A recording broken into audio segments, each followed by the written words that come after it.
Hello, everyone, and welcome back to another episode of Hapitalist. Today, I'm with my new friend, Christian Helms. Christian, do you want to introduce yourself? Hey y'all, Christian Helms from Helms Workshop in Austin, Texas. Hmm. Come on, give it a little more than that. Like, it's like 4 words. Come on. Like, you have a whole thing on your bio about like that you were like running a high-powered agency, and then you got like sick with Lyme disease, and then you redesigned all of your stuff. And like, I really just want to ask you the question, why don't people realize that like branding is the cheapest and best way to get more traction for less money and less effort? Buddy, you could be my new business outreach guy with that attitude. And really, we're fortunate in that we work with clients who really do value brand. We've been able to build a reputation and sort of a niche in the industry over time where very seldom do folks come to us asking us to justify the cost or the value of branding. They get it. And Sure. that's fantastic because you do not want to be in a place where you're trying to convince people that brand is worth something. If they don't get it, they'll get it eventually. They will learn once they get out in the market. You would think, Um, but as somebody who deals with creators all the time, like they end up hitting their head against the wall for like 10 years. And I'm like, well, you've never made your life easier. They're like, I don't want to do marketing. And I'm like, great. Well, like there's a very easy way to stop doing marketing. It's like to have a brand that carries forward for you because then every time you yeah, speak, it amplifies. And otherwise, like if you don't do that, you're just going to keep banging your head against the wall. So like, why don't you just doing the thing that like, so yes, all of the people that filter to you, are like no brand, but as someone who's a few layers below, like in the filter below you, I can tell you most people do not understand this concept. they don't understand it, but they sense it and they feel it anyway. You don't have to intellectually understand brand to respond to it in a visceral, human, emotional way. People are responding to brands a zillion times a day, whether they realize it or not. So Mhm. everybody gets brand at their core. That moment where your gut and your heart override your head and you just want something or you want to be a part of it. Everyone's experienced that, whether they understand that's branding or not. Yeah, exactly. And like, so like we were talking about my new group coaching program, and like it's all about defining your winning axis, which at the end of the day is like building a brand that like speaks for you and amplifies you. But I Mhm. can't say the word brand because like that's not the word that you can use. Like axis is good, like magnetize is good, but like the word specifically brand like feels marketing. And I kind of understand because like I love marketing. Like I believe everyone in the world loves sales and marketing. Like truly deep down in my heart, I believe every human being in the world loves sales and marketing. So like I don't get it, but like I understand that it's not a thing you should say if you want people to buy into the concept of like getting more with less effort. Yeah, I hear you. I'm with you on that. Yeah. Thoughts. More thoughts. Like, come on, say more things about it, Christian. Like we're in Yeah, a I mean, podcast here. I think I think there's a lot of misconception on what brand actually is. Hmm. That it's your logo, that it's your tagline, that it's your X, Y, or Z, and that is a big part of it, of course. But really, the brand is your brand is the summation of what people believe to be true about your Hmm. company, product, whatever that thing is. That sum of thoughts and feelings and emotions and respect or admiration. That at its core is the brand. Yeah, I love that. One of the things that, so like your thing is that one of the things that I read on your site was like every human needs a brand, like in this. And I've always said, even your grandma has a brand. And like, Yes. what, so yeah, I mean, I love this idea that like, look, whether you want it or not, the brand of you, your brand exists. So you might as well just like unearth it and discover it. And then things become better. Yeah, I mean, you're a brand, your dog's a brand, your grandma's a brand. And the trick is that if you don't define what your brand is about, what it stands for, people will do that for you. They will decide for you if you don't put it out there in the world and make it really clear what your brand, personal or otherwise, is all about. Yeah. You mentioned earlier the Lyme disease thing. I got wrecked by that for a number of years, a few years back. And when I had to kind of rebuild my life and my business, I used the tenets of branding to do that. Like I know my core purpose as a person is to build things that bring joy and value to people's lives. Mm. And build wealth for my family. And wealth doesn't mean money, it means health and security and happiness and all these other things. That's the big capital W wealth. But defining what your purpose is, what your mission and vision is, your audience, like who do you want to be surrounded by? Who do you want to be talking to? Who do you not want to be talking to? All Yeah. of those things can really put you on a trajectory and clarify a lot. And it helps you in monumental ways to achieve goals a lot faster. Yeah, so in Hapitalist, we would call that attunement, that first part that you do, whereas like there's a there's a dial on your head, just like a radio dial, and it's like in order to see the right opportunities, you got to like tune it to the right people. Like if you Hmm. surround yourself with the right people, it's not that the with the wrong people, it's not that the right people aren't out there. It's just like you're signaling out to the wrong, you're just Right. catching bad opportunities and like people that don't resonate with you, and all of these things like are happening because you're tuned to the wrong frequency. Yeah, it's that thing where you meet somebody for the first time and you feel like you've known them forever. And then the Mm, flip side of that coin is I always use the analogy of standing at a soccer practice for your kid and you're talking to a bunch of other dads and there's just no shared ground there. Like mm, you just can't connect in any meaningful way. I'm notoriously terrible at just like chit chat, small talk. Like I'll mm. talk to you about real stuff forever and I'll get fired up and excited, but I'm terrible at like the soccer practice small talk with the other dads or whatever. And yeah, I think that attunement is huge. It's it's one of those principles that's been described in a million ways over a million years, right? Mm. But you're absolutely right. You've got to know what you're looking for, know who you want to connect with, who you don't, Right. and sort of put that out into the world in a meaningful way, and things happen. Yeah, I mean, it's kind of like, well, I love, I love, well, not the Lyme disease part, but all the other stuff of what you're saying, because it's like, okay, if you're surrounding yourself with the wrong people, but you know who the right people are, it's still like a problem that like you're signaling to the wrong people. So like, Yeah. regardless of that, like one of the biggest phrases that we say in Hapitalist is like if it was working, it would be working. So like it's not Mhm. working. So like if we go back to the beginning, it's like the wrong people are seeing the signal. You're signaling to the wrong people. You got to signal to the right people, and the way we do that is through brand, right? Yeah. Absolutely. It's through brand, it's through absolutely. You know, one of the things that we sort of coach clients on is don't try to be everything to everybody, right? Pick your tribe, pick your people that you want to connect with, and just be passionately focused on them. Mhm. That's so much more valuable than having everyone kind of like you or think you're okay. We want people passionate. We want people to fall in love with these things. We're Yeah. fortunate that we work with founders and companies and global brands that are really passionate about what they do. They care about it. They live it, and that's easy to sell, man. You know that realism, that real connection is great to share with people, and people feel it. People Y- are so tuned in to inauthenticity at this point. They see it coming a mile away, and when the real thing shows up, they take notice. Yeah. Um, I had a thing that I was going to say and it literally just went out of my head.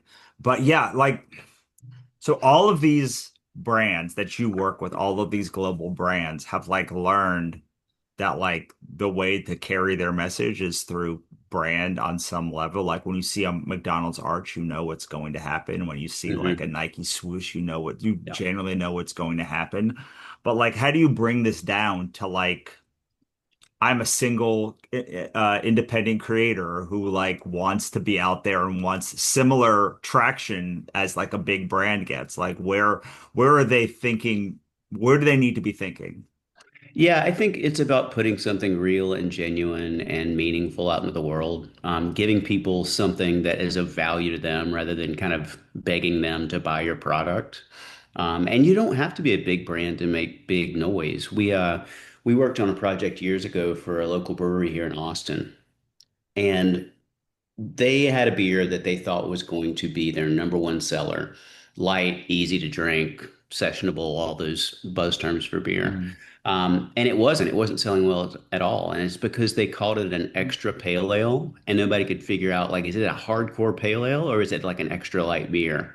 mm, So we changed the name to Anytime Ale because it ah, cues usage, right? It's like, oh, this is something I can drink anytime.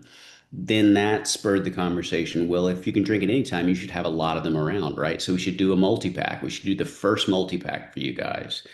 And then the question was like, is it going to be 12, 18, 24? Like, what is it? Long story short, we came up with 99 reasons to enjoy an anytime ale and made the world's first 99 pack. It was 7 feet tall. It weighed like 80 pounds. And it made international news. It was Yeah. on every big television show, Today Show, Good Morning America, Comedy Central, and literally made global news. It was on the front page of Reddit for like 2 weeks. It was this huge thing that drove all of this attention for this tiny little brewery in Austin, and made a huge international splash. So you don't need the giant marketing budget. You don't need to be huge. You need to have an interesting idea and a point of view and Right. the willingness to put something out in the world that's never existed before that'll surprise and delight people and make them laugh. Laughter is a wonderful part of brand that people don't talk about enough. If you make someone laugh, they are innately agreeing with you. Laughter is agreement. Mhm. So if you can get somebody to laugh, they're already on your side. They're already bought into the premise. And that can be really powerful too. Yeah, I love. So one of the things I think that people get wrong about sales is that they think it's about making money. And like people, then you're like, well, how is sales not about making money? Because it's about helping you make a decision. It's like Hmm. good sales are about you saying no or yes. And so that you can spend the effort on yeses and you can eliminate effort on nos and you can work on the people in the middle that are like still on the fence. And what I'm hearing you saying about that, about what you were just talking about, the 99 pack, is like that makes it really easy for people to make a decision if they want 99 of a thing. Like, and by presenting like a launch or like a campaign area that it's like, okay, well, we're not going to maybe sell a 99 pack forever, but like, can we sell Oh, it yeah. for a month? Can we Yeah. sell it for like 3 months? Like, can it be a limited edition? Like, you can make these things. And so often people say, I don't know what people are going to think. It's like nobody knows what people are going to think until you let them make a decision. And the minute that you let them make a decision, then you suddenly know what they think. Yeah, and I think as a creative, it's important to remember that like what you're making and putting out in the world should surprise you. It should delight you. It should get you excited. You should feel really great and passionate about it. People feel that in the work, man. We love what we do. We have fun doing it. We have a killer team that's supportive and low ego, high skill set, just badass people. And there's a lot of joy in what we do, and that comes through in the work. People feel it. Yeah, and like that's such an important, I mean, optimize for joy is our tagline. So like joy is and when you enjoy something, two things are happening. One is you like the thing that you're doing, and two is you get a positive feedback loop Right. from it. So I think that with we live in this puritanical world that was invented to like build houses from scratch and like plow fields. And like most of us are working in knowledge work, which is like hard work doesn't equal, like it's not a one-to-one input. That Hmm. like like one unit of work does not equal one house built. So, like, but like what does show, what you can get outmoded success on is like the positive feedback loop that you create. And so, like, the things that you enjoy are the things you also get the positive feedback loop for. So, if you actually like lean into the joy areas more, it's probably going to be the thing that carries more too. Absolutely. And at the end of the day, I would rather have a joyful experience building something that fails than have a miserable experience building something that succeeds, you know? Yeah. Life is too short to be that. When I think about our team, it says on our website, we don't work with assholes, and that includes us. Um, we have a tremendous team of really wonderful, thoughtful people. And I learned years and years ago that I might hire the second or third best portfolio on our list of candidates, but I'll hire the best person because I Mhm. can teach you to be a great brand designer. I can't teach you to be a great person. Like that die's already cast, right? Like you're locked in. You are who you are. And time and time and time again, that third best portfolio within a year becomes an absolute rock star and it's just crushing it because they're in this just like wonderful environment of education and sharing and supporting each other. And it's crazy how quickly they will accelerate their abilities as a designer or a writer or whatever position they're in. Yeah, there used to be this thing that was like good, on time, Yeah, or cheap, and it's like you could either if you were good and you were if your stuff was great and like you were on time, you could kind of be a jerk. And like if you were but like over time, I think that you have to be all three. You just yeah, have to be like if you really want to succeed, like people want to work with people that they like. And like in a world where you're going to get most of your jobs by referrals, like you have to both get a great product out and also be cool to work with. And yeah, I think that one thing that brands suck at now is they used to be real cool about stuff, a lot of them. Like for instance, I just went down to Comic-Con and I stayed at the Embassy Suites nice, and they tried to charge me $100 to check in an hour early. And I was like, man, this used to just be like if it was ready, it was an hour early. Now the cool thing right, about the Embassy Suites is even though they wanted to charge me beforehand when my thing was ready and they saw I didn't have money, I wasn't going to pay them $100. They're just like, your thing is ready, you can just go upstairs. But like that's like I'm not saying like be cool cat or like be like a like I mean the actual like Cheetos cool cat or whatever he's called. I mean just like used to just like people were cool. Like people used to the brands used to just be like, yeah, whatever. Like, well, let's let stuff slide. We don't have to optimize everything. And I yeah. think we've lost some of that in this world of constant optimizations. Yeah, I mean, there's a need for some level of that, but that level of rigidity, you're losing the personal human connection of the whole thing. Hmm. Um, you're letting the machine run itself versus, turning it in a way that benefits people. If you show up an hour early and I say, hey, we're supposed to charge $100 for this, but your room's ready, get in there. You're going to have such an affinity for this hotel chain, right? You're going to be Yeah. like, those guys are awesome. Yeah. I mean, I You're doing the literally just talked exact about them opposite on with this the other, podcast. right? Yeah, Yeah. you're teaching people with everything you do. You don't realize you're teaching them, but you're teaching them. Yeah. I Um, mean, yeah. I mean, you're a designer. You have a design firm, so like I'll speak Adobe to you for a minute mhm. because like, Adobe could have charged $21 for Pantones the whole time. But they just like didn't do that because it's stupid. It's like a Yeah, stupid thing to do. It's like not a good business idea to charge to nickel and dime people, even if you can do those things. Because now I've said something nice about Embassy Suites, and like I turned around and said something terrible at Adobe. And like I use Adobe for certain things because you can't do a lot of the PDF right. stuff without like Acrobat. But like I don't like it. I don't want to like use that. Like I'm not excited to use that product anymore.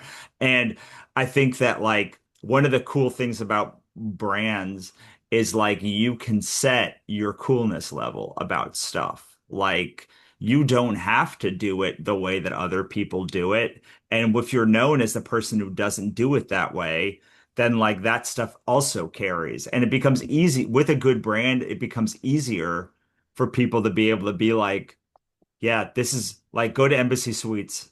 Don't use Adobe. Yeah, I'm with you. I think at the end of the day, the most successful brands do a handful of things, right? Again, I mentioned earlier the surprise and delight thing. Hmm. They educate you, they give you something of value that you need or you want, sort of gratis, right? Like they're not charging for that thing, but it gives you this affinity for the brand, and then you buy their products. Hmm. I think I guess a great example of brand is if you go into a store and you look at a shelf full of whiskey, right? There can be two whiskeys side by side, both aged 8 or 10 years, both made in the same state, and people are willing to pay 1.5 times what this one costs for that one. And the reason is brand. It's the only reason. Like you could probably set them up in a blind taste test and they would not be able to tell you which was which, right? So Hmm. at some point you're buying brand. You're buying the thing that says something about you that transcends the functional benefit of a bourbon, and gets into the social and the personal benefits, like how it makes me feel about myself, what it says about me to other people. Right. Another great example is Yeti. Like if you're walking into a cookout, you want to be carrying the Yeti cooler. You don't want to be carrying the brand X cooler. Are Right. you a, tarpon fisherman that's going out every weekend and, and landing a giant marlin or something? No, you're not. And it's engineered for that. It's way overkill for what you're doing, but it's cool because it's brand. Right. Yeah. I mean, it's you just like I have all these great ideas as you're speaking, and then I like forget that they leave my head Man, I over. do But it constantly. I've got a sheet of paper and a pen right here for that exact reason, so I can jot it down before I forget it. yeah, I mean, I need to clearly do that. I just forgot. I've been had so many meetings today that like I just can't like it all out. It's all out of my head. But what is interesting about what you're saying and also what happens in Hapitalist is like it's really the brand is about when a brand transcends identity and like it becomes a part of your identity, like that's when it starts to carry beyond like your general area. I think Exactly. creators, I think everyone is entrepreneurs overall are pretty good about getting people onto an email list if they do email list at all. Like that's not the function. Like, and the people that at least the people on the email list, they are many are good at being able to be like, go buy my thing, Hmm. the very least. But like the problem with virality is that like when I make something, so like I made this tarot deck, I sell this tarot deck and I give it to you. And you're like, I bought it because like I like Russell. And then you have a value in it and you give it to your friend Sadie. And Sadie takes it because they know you, but they don't know anything about me. Right.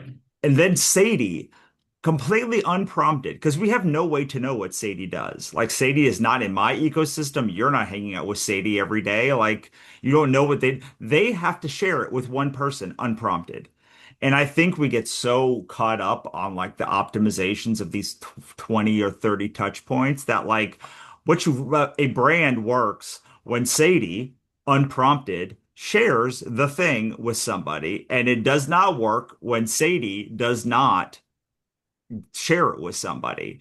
And we as people that are resistant to brand or don't have a strong brand, they they never get out of the reach of the people that they can touch. End of speech. Yeah, and they end up competing on price. Like that's where it always ends up is they end up competing on price because there's no other value, right? Brand is the one thing that another company can't reverse engineer. They can Right, follow your marketing plan. They can ape your recipe. They can, adopt your packaging format. They can sidle right up beside you on the shelf and charge less. And the logical move there is to buy the thing that's less if the quality is the same, right? But people will spend more for brand. And it's not a dirty thing, it's a wonderful thing. Like they will make a choice to spend the extra dollar because it's something that brings them joy and value and that they feel connected to and they feel a part of. And that's right. fantastic. Like that's extremely valuable. Yeah, and so like I buy a lot of unbound merino because like I want to be draped in merino wool. Everything like this shirt is merino wool. It's like easily like they're like $100 shirts. They never are on sale. So except like one time they do a Black Friday sale and it's 25% off, and so I stock up. Almost You buy all like of my sh 15 shirts, yeah. yeah, like almost all the shirts are either that or Ably. And it's not because they are so so we've been talking about brand as this esoteric thing, but like really brand are the actions that you take, right? Like they're the things associated. So like I know that I like merino wool. I know they make the softest merino wool. I know that like they use ethical practices as best as I can tell, at least what they publicly put. They like I know that like this coffee company over here is fair trade, da, da, da. All of these things get like distilled into the icon of like Unbound Merino or whatever that thing is. So I think people tend to think that the icon is the brand, but the icon is the representation of the promises that that brand A makes, thousand right? percent. It's the beacon in the distance that they can put all of those thoughts and opinions and emotions and experiences onto. It's a symbol. It symbolizes, it does not describe. A really good example of that is Apple, right? So, all right. So linear thinking is the way we make most of our decisions in life. A leads to B leads to C, right? Mm, It's very valuable for keeping us alive. You know, we learn the stove is hot. We learn these things that linearly make sense. It's mm, the worst for building brands. Linear thinking is terrible. If you go A to B to C, you get a brand like IBM, right? International Business Machines. It's about the unsexiest name for a technology company you can imagine. mm, If you go lateral thinking, A to B to C becomes uh, antelope goes to buffalo goes to cantaloupe, right? mm. Cantaloupe, that's interesting. So what if we named our technology company after a fruit? Like they're playful and they're happy and everybody loves fruit, and that's how you get Apple. It's so Yeah, much more interesting. And it's unexpected and it allows you to be your own thing and stand for the things you stand for with a symbol and a name that is not just describing your service. right. It's bigger than that. It lets you grow into this revolutionary thing that it was and is.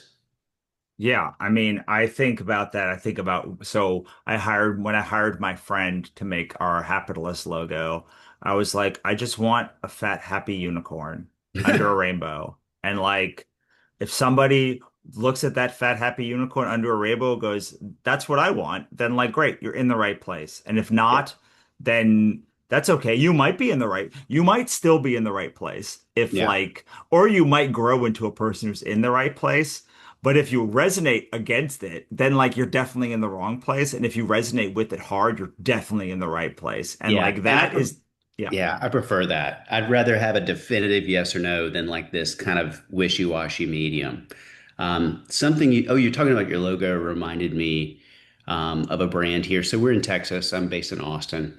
And we have a chain across the Southwest, a chain of mammoth convenience stores called Bucky's. Bucky's, yeah. Yeah. It's gotten a lot of press recently with John Oliver. That's a whole other thing. Well, But I go to Austin at least once a year. So like oh, Bucky's it's is a thing that I, fantastic. I love Bucky so much. And the fact yeah. that they have the balls to make their sign is just a giant beaver on a pole. Like it doesn't even say Bucky's. It's just a Hmm. giant beaver. Right. It's hilarious and it's so cool. And people absolutely are passionate about Bucky's. Right. It's a convenience store. It's a giant convenience store, but Right. it's so good. I mean, I think each location has four employees working at all times just to clean the bathrooms. Cleanest bathrooms you'll ever Yeah. visit, which is a big deal if you're on a road trip because we've all had Yeah. the opposite. Right. It's wonderful, but it's audacious. Like they called it Bucky's and they put a beaver on the sign. It doesn't describe what they do. It doesn't even tell you what to expect. But you see that and you're like, that's a place I got to stop. Like, what the hell Right. is this? You know, it's fantastic.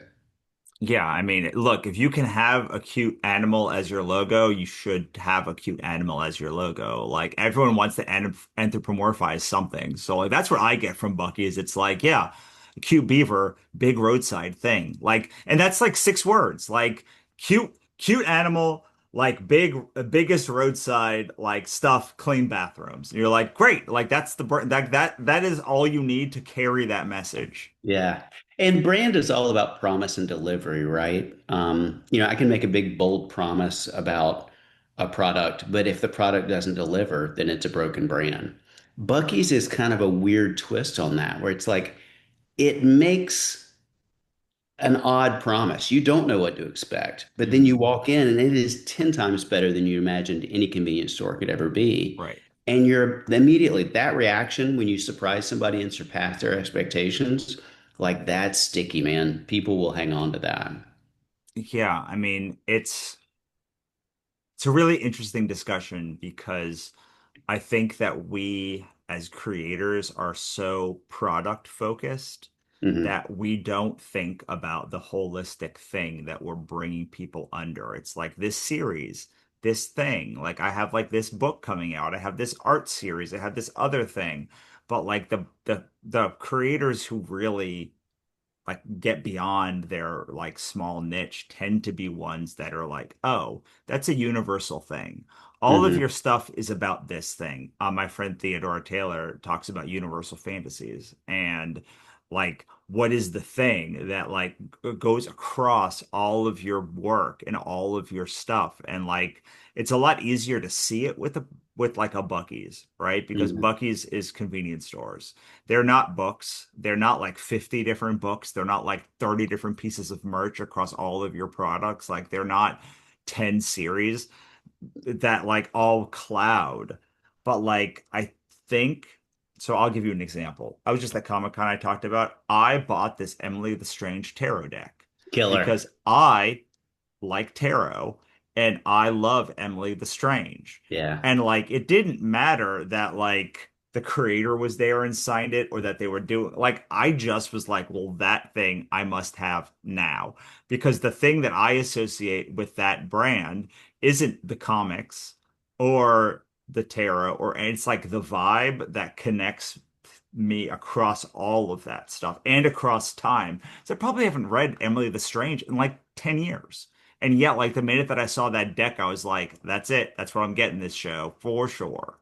And it's a great example that you built that brand. Like that brand didn't tell you everything that you wanted, that you needed to believe about it. You built that for yourself through Mhm. experience and through interacting with it over time and for, falling in love with its quirky angle on this or its illustration style that was unique or whatever that was, which I think is wonderful. People build brands in their minds every day. I mentioned it earlier, but personal interaction is such a great example of that, where you can see someone from afar and you imagine something about what they're like, and then you talk to them for 5 minutes and you realize they're completely different than what you expected. And that's because you built their brand in your head based on a quick appearance and maybe overhearing a phrase that they said.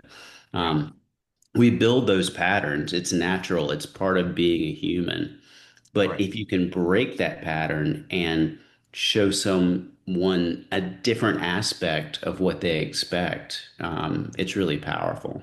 Yeah. Or Um, at least like be able to set to, okay, if this is my brand, then I need to be a representation of that brand. And like at least like you can also say, okay, like I don't quite believe all the things that like my brand like I don't like I'm confused as to some of this stuff, but like I like all the people that are in my brand. So like what can I do to like define it all? Like you can do it in I guess what I'm asking is like people are listening. They're like, okay, great. How do I build this brand? When like I am chaos because like what I know about people now, the Hapitalist now for sure after doing all of these serve calls and calls this month is what they want is do chaos, get paid, repeat, different chaos. They just want to be able to like, and I'm like, well, like brand, the number one thing that you can have if you want to do chaos is like a brand that is consistent beyond your chaos.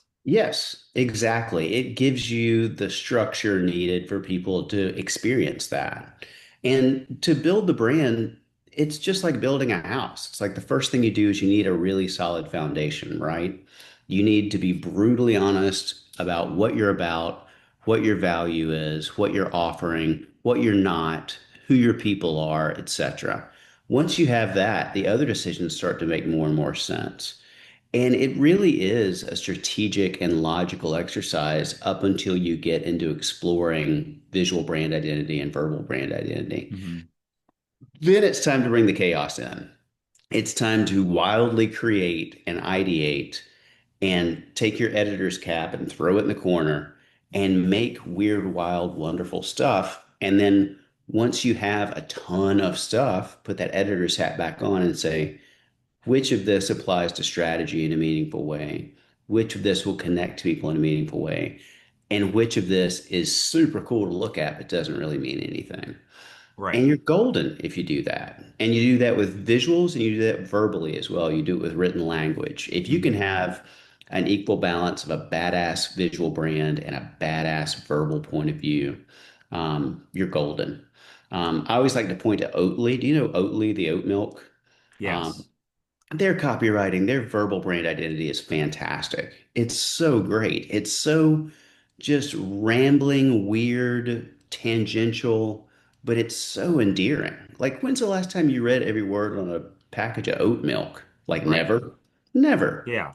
I've read every word on the Oatly package because it's brilliant and it's just human. It's quirky. It's real and it's not for everybody, and that's fine. That's the point. Yeah. It's like, okay, so everyone wants to attract the right people, right? Everyone likes that half, but like the magnets have two sides. And Yeah, like yeah. you can't attract without like I like whenever someone emails me angrily, I'm like, great, someone fell in love with my brand today. I don't know who. It's like the angel gets its wings. It's like every time Yeah. someone says, now I don't do the opposite. When someone says they love my brand, I don't say like, oh, someone fell in hate with my brand today, but like I do try and say, okay, that must have been effective because like this person really hates it. So someone's gonna really love it out there. Yeah, and it's still a reaction, right? They've still considered it, they've engaged it, they've had a visceral reaction to it, and that's powerful, even if it is a negative reaction. Mhm. You hate is not the opposite of love, indifference is the opposite of love, right? Right. So hate is valuable in a weird way if you think about it like that. I think I'm painting myself into a corner here with an analogy, so I'm going to pull out of this one. But I think you get what I'm saying. Yeah, because it's like you said, like we said at the beginning, it's about making a decision. Like, if you hate my brand, awesome. I don't want you around anyway. Please go. Whenever someone emails me, like, take me off your list or go, I'm like, gladly. Awesome. Like, Yeah. nothing would make me happier than to not have than to have no one that doesn't like my brand on my list. All I Yeah. want is the people who actually want. You don't have to buy from me, but like, I want you there when you want to be there and to leave when you don't want to be there. I'm very Yeah. happy to have that exchange. We're that way with new business where we're completely fine not getting a project because they're not our client. If they're our client, we'd know it. We'd see it. We'd feel it in the initial 5 minutes of talking with them. Mm. And we knew I've had clients that were on the fence and I've said, look, you're our client. Like, here are the three reasons why we fit and we want to work with you guys. And then we've had other folks who have stopped short in conversations and said, you know what, I don't think we're the best fit for your brand, but I can recommend some other folks you might talk to. And both of those are great because the worst is to talk yourself into taking on a client that you know is not a fit. It never Yeah. goes well. Like, it never turns out well. And so Yeah. it's better just to let those fish go, you know? Yeah. I mean, I'm 100% with you, but like my brand is very like very okay with like people not liking us. I would actually prefer it if you just like did dislike it, but at least like then it has an ethos. Yeah. And It has a point of view. yeah, exactly. And so in Hapitalist, the main thing we teach is called it's the easeful joy loop. But like the main thing that I've been focused on now is what we call the winning axis. It's the outward projection of your golden thread. It's like what do you do? How do you make a movement Hmm. of your stuff? And like in order to make a movement, you have to tell a story of the future where like you are the only obvious and inevitable choice for your customers to like get that like they want the like whatever the end goal is of what like it means to win the game, like you have to be able to very precisely say it if you want to create a movement, and then you have to be able to see them where they are now, and you have to then make the connection about like what are the 3 to 5 blocks that you figured out that no one else has that like make you different. Not good or bad, just like look, Unique. yeah, right. Like I was talking with a cryptographer um uh a couple of days ago, and I was like, okay, well you're like why does your algorithm need to exist? And he's like, well, because I made it. I'm like, no, no. Needs to like assume that everything needs to be justified for someone to open their wallet. Like, Right. what is the thing that makes you different from the other people? And the process of doing that brand work is going to be like, oh, well, Yep. like I don't care about that.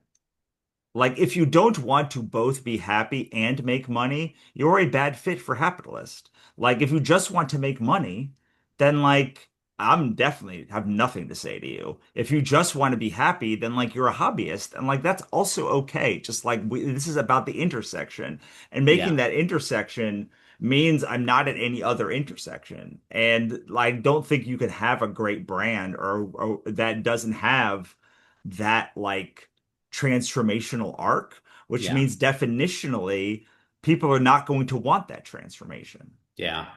I really connected to part of what you said there in that, for me at this point in brand building, one of my favorite parts is the early strategy work, interviewing stakeholders, doing research, all those pieces, and starting to sort of mine these little gems of uniqueness that often the people behind the brand don't see. They can't see what makes them unique. They can't see what makes them special. They can't see the quirkiness that people will connect to.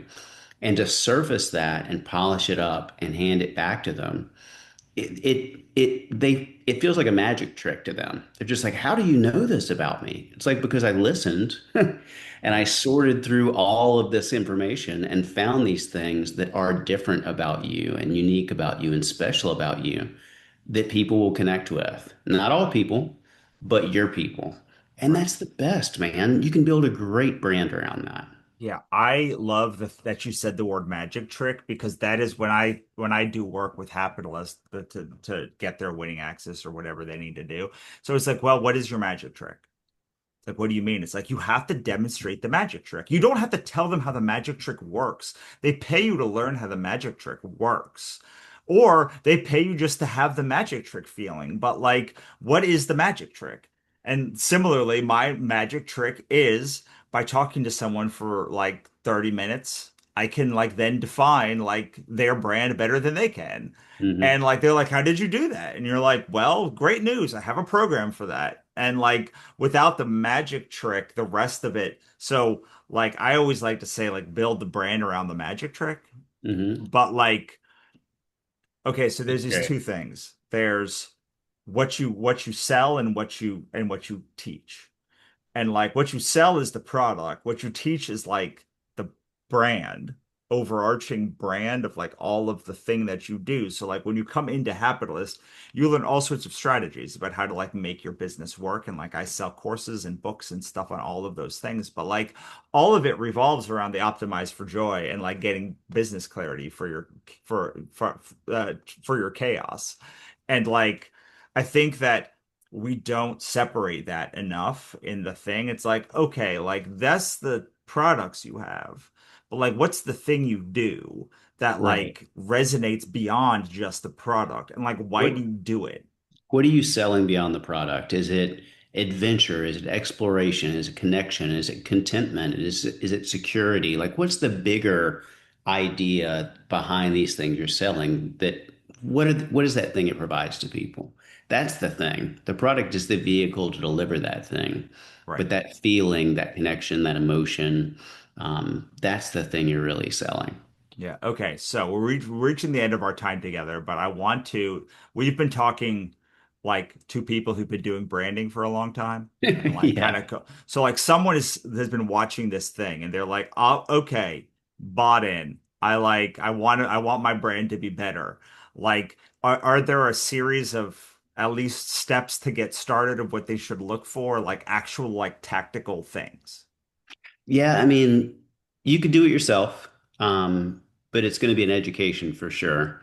You can find a great brand agency and partner with them. And the right brand agency, if you're green in this regard, it'll be as much education as it is the work. So a tremendous amount of what we do is just teaching, early founders what brand is, how it works, what it can do for them, the Hmm. steps to get there. And Right. we make them a part of each of those steps so that they're building it with us over time.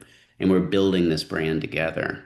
And that's the way it should feel if you engage in one of those exercises. What you want to avoid is the agency that is high and mighty and thinks they're amazing and wants to listen as little as possible and then go away and create something that they love and try to sell it back to you. No, that's not building a brand. Building a brand is something that the founders, the leadership should be an active part of, and they should feel like they're along for that ride as you build this thing. Um, it's more valuable, it's more successful, and it's a hell of a lot more fun. Yeah. So I want to end this by just what is a who is a good fit for you? Who out there should be thinking about engaging with you? If this conversation has resonated with you, you're probably a good fit for us. To get more sort of in the weeds, we do a tremendous amount of consumer packaged goods, everything from cowboy boots to bone broth to sunflower seeds to baby Yoda Nilla wafers. We do all that kind of stuff. We do a lot of hospitality work with high-end resorts and boutique hotels. And then we do some outdoor lifestyle and adventure and personality brands as well. That said, we've also worked on some real outliers that don't fit in any of those categories because it was the right people with the right passion. So if you're building something of value that you think will bring value and joy to people's lives, we would love to talk to you. That's the stuff that we need more of in the world. Yeah. Okay. So you got to give me an example now of like what is the one of these things like, and you just like opened a loop. You got to close the loop. So we worked on a brand called Mosey Baby that was it's an at-home artificial insemination kit, which sounds crazy. It was created by a woman named Mo and her husband Mark, and they had trouble conceiving and were having to do IVF and all those things, which are really expensive and really rough to go through. My wife and I went through the same thing. They built an artificial at-home insemination device themselves, like out of necessity, and got pregnant. And they get people pregnant all the time now. And you want to talk about brand loyalty?